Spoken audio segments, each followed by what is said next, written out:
نسكافيه 3 في 1 شوت و3 في 1 نفس اللون والطعم والريحه. يفرق في ايه؟ يفرق في ايه؟ سؤال حلو جدا.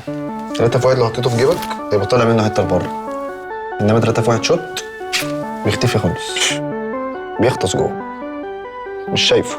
عايز تشوف مسلسل 5 أجزاء 3 في 1، عايز تشوف فيلم 3 في 1 شوت. لو بتحب السحر ما انصحش اي حد 3 في 1، خليك في 3 في 1 شوت، مش هيبان خالص. لو حدفنا 3 في 1 من الدور الخامس هيقع كده، انما 3 في 1 شوت هيقع كده. 3 في 1 بتشرب كده، انما 3 في 1 شوت بتشرب كده زي ما بزورك. لو بتظبط وعايز ترغي 3 في 1، بتفركش وعايز تخلص 3 في 1 شوت. شغل كتير تسهر جامد 3 في 1، شغل قليل تسهر بس 3 في 1 شوت. مش عايز تيجي الشغل خالص تجيب واحد زي ده، هو يخلص لك الشغل وانت قاعد في البيت. يشتغل اقبض، يطبق اترقى، اغلط يترفد. نسكافيه 3 في 1 شوت و3 في 1، واحد حلو قوي والتاني حلو قوي قوي قوي. نسكافيه 3 في 1، قهوه زي ما تحب.